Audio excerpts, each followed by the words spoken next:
Se pueden señalar por lo menos 5 aspectos fundamentales de la Ley 1257 del 2008. En primer lugar, incluye el concepto de violencias de género en el marco de los tratados internacionales de derechos humanos. En segundo lugar, incluye las definiciones de daño físico, sexual, psicológico o patrimonial. En tercer lugar, incluye por primera vez en la legislación penal el delito de acoso sexual. En cuarto lugar, establece los derechos de las víctimas y en quinto lugar, establece unas obligaciones a favor de las víctimas de violencias de género y que por lo tanto serán responsabilidad del Estado, como brindar asesoría jurídica especializada y gratuita a las mujeres que hayan sido víctimas de violencia al interior de la familia, violencia sexual, violencia en el marco del conflicto armado, pero además de eso, a adecuar toda la estructura de salud, por ejemplo, para brindar apoyo terapéutico a las mujeres, para brindarles refugio o alojamiento a través de medidas de protección, pero sobre todo incluye la obligación de que el Estado adecúe toda su estructura interna en las 3 ramas del poder público para ser capaz de prevenir, remediar y sancionar la violencia contra las mujeres.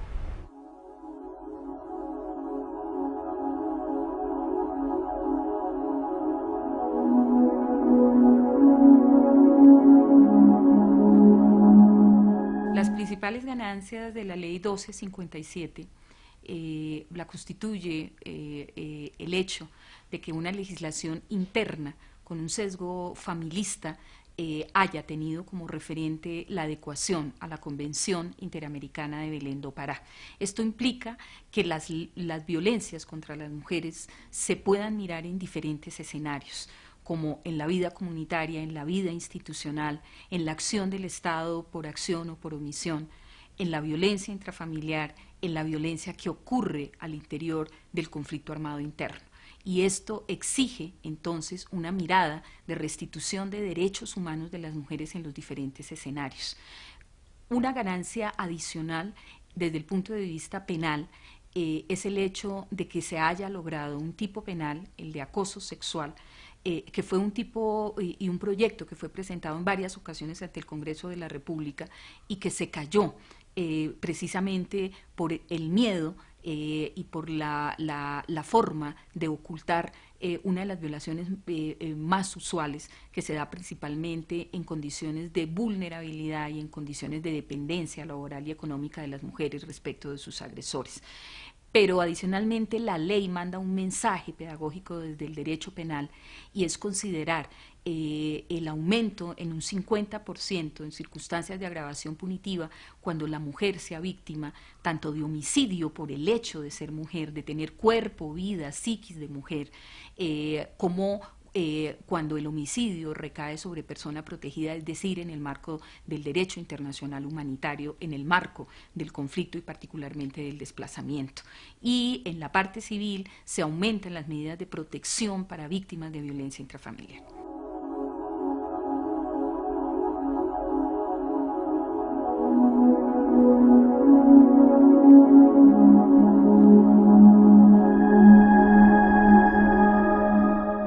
El camino a seguir después de la aprobación de la ley 1257 es buscar que pase del papel a la realidad. Eso no es fácil. Digamos que la primera parte fue complicada, conseguir que se apruebe una ley, pero sigue la parte más difícil. Y para ello se requiere de una acción muy conjunta, muy coordinada de las personas interesadas, de las dolientes, en este caso de las mujeres víctimas, de organizaciones de mujeres, pero también del Ejecutivo y del Legislativo. Del Ejecutivo, en particular, la Consejería para la Equidad de la Mujer tendría que realizar una labor muy intensa buscando que desde las diferentes dependencias responsables de temáticas que trata la ley, como es lo que tiene que ver con asuntos de comunicaciones, de salud básicamente, de temas laborales, de temas educativos. La consejería tendría que hacer un seguimiento muy puntual a que las dependencias encargadas cumplan las disposiciones que están en la ley. Y de igual manera, pues las congresistas, que fueron las que crearon la ley, tendrían una importante labor también de seguimiento y de exigencia al Ejecutivo para el cumplimiento de las disposiciones de la ley.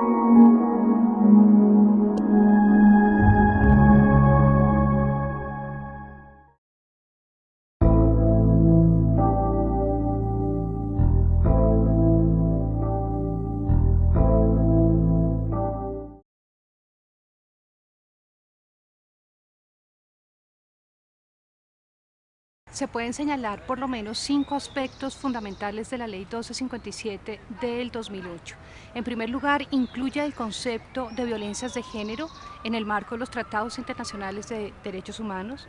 En segundo lugar, incluye las definiciones de daño físico, sexual, psicológico o patrimonial. En tercer lugar, incluye por primera vez en la legislación penal el delito de acoso sexual. En cuarto lugar, establece los derechos de las víctimas y en quinto lugar, establece unas obligaciones a favor de las víctimas de violencias de género y que por lo tanto serán responsabilidad del Estado, como brindar asesoría jurídica especializada y gratuita a las mujeres que hayan sido víctimas de violencia al interior de la familia, violencia sexual, violencia en el marco del conflicto armado, pero además de eso, a adecuar toda la estructura de salud, por ejemplo, para brindar apoyo terapéutico a las mujeres, para brindarles refugio o alojamiento a través de medidas de protección, pero sobre todo incluye la obligación de que el Estado adecúe toda su estructura interna en las 3 ramas del poder público para ser capaz de prevenir, remediar y sancionar la violencia contra las mujeres.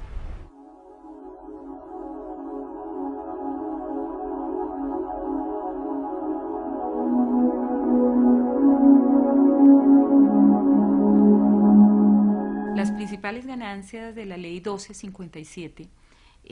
la constituye el hecho de que una legislación interna con un sesgo familista haya tenido como referente la adecuación a la Convención Interamericana de Belén do Pará. Esto implica que las violencias contra las mujeres se puedan mirar en diferentes escenarios, como en la vida comunitaria, en la vida institucional, en la acción del Estado por acción o por omisión, en la violencia intrafamiliar, en la violencia que ocurre al interior del conflicto armado interno. Y esto exige entonces una mirada de restitución de derechos humanos de las mujeres en los diferentes escenarios. Una ganancia adicional desde el punto de vista penal es el hecho de que se haya logrado un tipo penal, el de acoso sexual, que fue un tipo y un proyecto que fue presentado en varias ocasiones ante el Congreso de la República y que se cayó precisamente por el miedo y por la forma de ocultar una de las violaciones más usuales, que se da principalmente en condiciones de vulnerabilidad y en condiciones de dependencia laboral y económica de las mujeres respecto de sus agresores. Pero adicionalmente la ley manda un mensaje pedagógico desde el derecho penal y es considerar el aumento en un 50% en circunstancias de agravación punitiva cuando la mujer sea víctima tanto de homicidio por el hecho de ser mujer, de tener cuerpo, vida, psiquis de mujer, como cuando el homicidio recae sobre persona protegida, es decir, en el marco del derecho internacional humanitario, en el marco del conflicto y particularmente del desplazamiento. Y en la parte civil se aumentan las medidas de protección para víctimas de violencia intrafamiliar.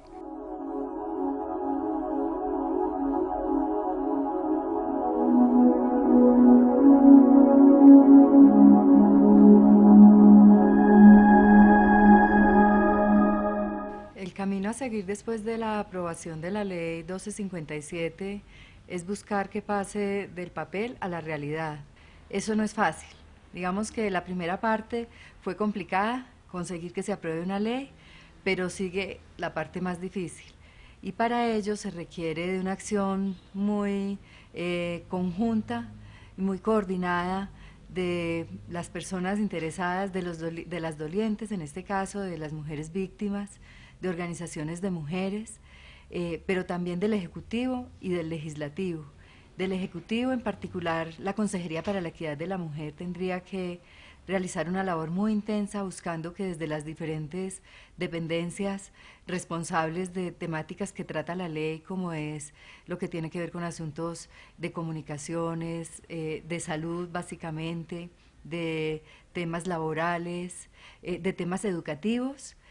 la Consejería tendría que hacer un seguimiento muy puntual a que las dependencias encargadas cumplan las disposiciones que están en la ley. Y de igual manera, pues las congresistas, que fueron las que crearon la ley, tendrían una importante labor también de seguimiento y de exigencia al Ejecutivo para el cumplimiento de las disposiciones de la ley.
Se pueden señalar por lo menos 5 aspectos fundamentales de la Ley 1257 del 2008. En primer lugar, incluye el concepto de violencias de género en el marco de los tratados internacionales de derechos humanos.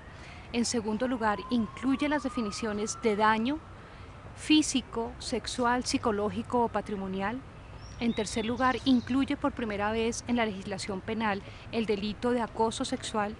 En cuarto lugar, establece los derechos de las víctimas y en quinto lugar, establece unas obligaciones a favor de las víctimas de violencias de género y que por lo tanto serán responsabilidad del Estado, como brindar asesoría jurídica especializada y gratuita a las mujeres que hayan sido víctimas de violencia al interior de la familia, violencia sexual, violencia en el marco del conflicto armado, pero además de eso, a adecuar toda la estructura de salud, por ejemplo, para brindar apoyo terapéutico a las mujeres, para brindarles refugio o alojamiento a través de medidas de protección, pero sobre todo incluye la obligación de que el Estado adecúe toda su estructura interna en las 3 ramas del poder público para ser capaz de prevenir, remediar y sancionar la violencia contra las mujeres.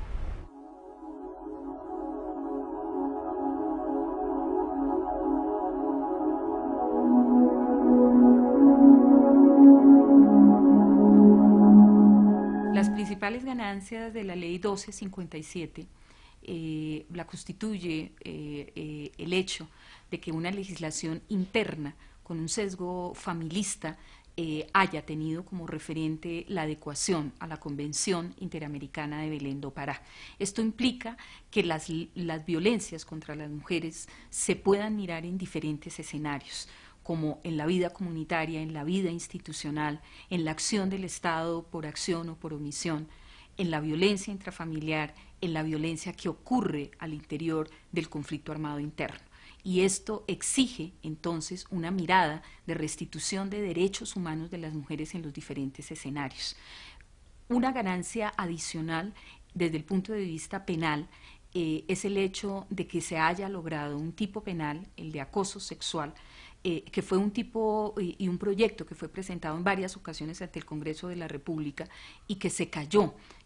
precisamente por el miedo y por la forma de ocultar una de las violaciones más usuales, que se da principalmente en condiciones de vulnerabilidad y en condiciones de dependencia laboral y económica de las mujeres respecto de sus agresores.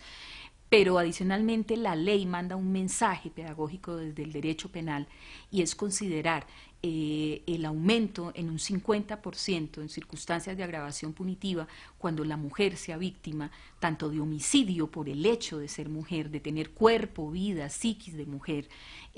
como cuando el homicidio recae sobre persona protegida, es decir, en el marco del derecho internacional humanitario, en el marco del conflicto y particularmente del desplazamiento. Y en la parte civil se aumentan las medidas de protección para víctimas de violencia intrafamiliar.